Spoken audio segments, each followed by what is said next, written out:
Assalamualaikum warahmatullahi wabarakatuh.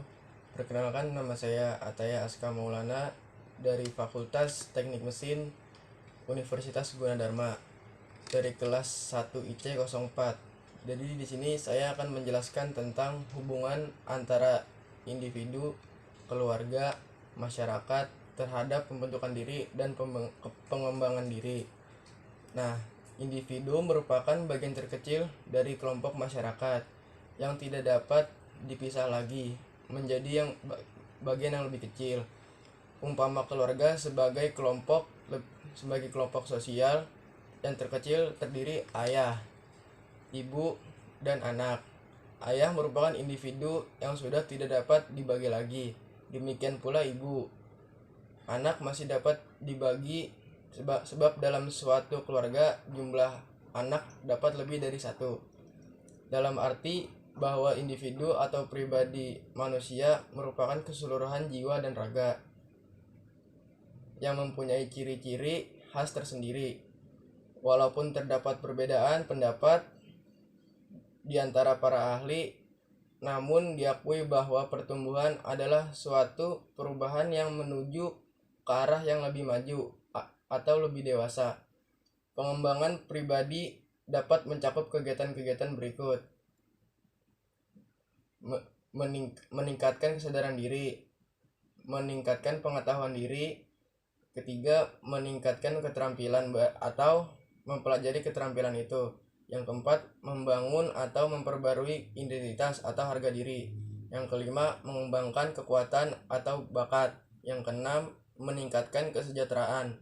Nah, yang kedua, adakah cara lain dalam pembentukan dan pengembangan diri? Ada, tentunya. Berbagai faktor yang mempengaruhi pembuatan sikap itu antara lain pengalaman pribadi, kebudayaan, orang lain yang dianggap penting, media massa, lembaga pendidikan, faktor emosi dalam diri. Nah, itu apa cara lain dalam pembentukan dan pengembangan diri. Nah, yang ketiga, kategori keluarga dan masyarakat yang mampu menunjukkan sumber daya manusia. Yang pertama, yang memberikan keyakinan agama. Dengan sendirinya, kehidupan beragama sehari-hari, orang tua atau orang yang patut menjadi teladan dalam keluarga sangat mempengaruhi. Yang kedua, yang memberikan nilai-nilai moral dan budaya. Ada sejumlah hadis Nabi Shallallahu Alaihi Wasallam yang menjelaskan masalah ini. Antara lain, yang pertama, memberikan nama yang bagus. Yang kedua, memberikan makanan yang halal. Yang ketiga, mengajari membaca Al-Quran. Yang keempat, melatih sopan dan santun. Yang kelima, mencintai Nabi Muhammad SAW dan para nabinya. Yang keenam, yang memberikan teladan.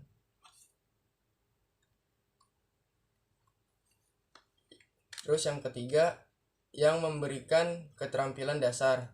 Untuk itu, agar peranan keluarga dalam pembinaan kualitas manusia dapat menghasilkan atau membentuk sumber daya manusia yang mempunyai kreativitas sosial dan kreativitas spiritual yang mampu menggambarkan karakter kemanusiaan yang bertakwa dan kepribadian manusia. Maka nilai-nilai yang terkandung dalam falsafah Po Binci Kikuli dapat dijadikan acuan.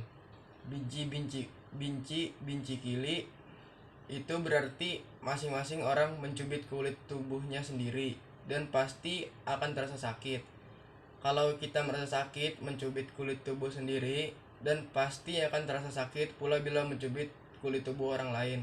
Hal itu mengandung makna bahwa semua manusia mempunyai perasaan yang sama, harga diri yang sama, hak-hak asasi yang sama pula, dan akhirnya sampai pada suatu keyakinan bahwa pada hakikatnya yang maha tinggi, sebutan Tuhan, waktu itu sesungguhnya menciptakan manusia di dunia sama dalam arti seluas-luasnya. Binci Kikuli itu merupakan dasar utama, kemudian makna-makna yang terkandung di dalamnya dijabarkan ke dalam 4 dasar, yaitu Pemai Maika, yang artinya saling takut antar sesama anggota masyarakat. Yang kedua, Poma masa siaka, saling menyayangi antara sesama anggota masyarakat. Yang ketiga, popia piara, yang artinya adalah saling memelihara antara sesama anggota masyarakat. Nah, yang terakhir yang keempat ada poangka angkat taka, yang artinya saling mengangkat derajat antara sesama anggota masyarakat. Sekian dari saya. Mohon maaf apabila ada salah kata. Wassalamualaikum warahmatullahi wabarakatuh.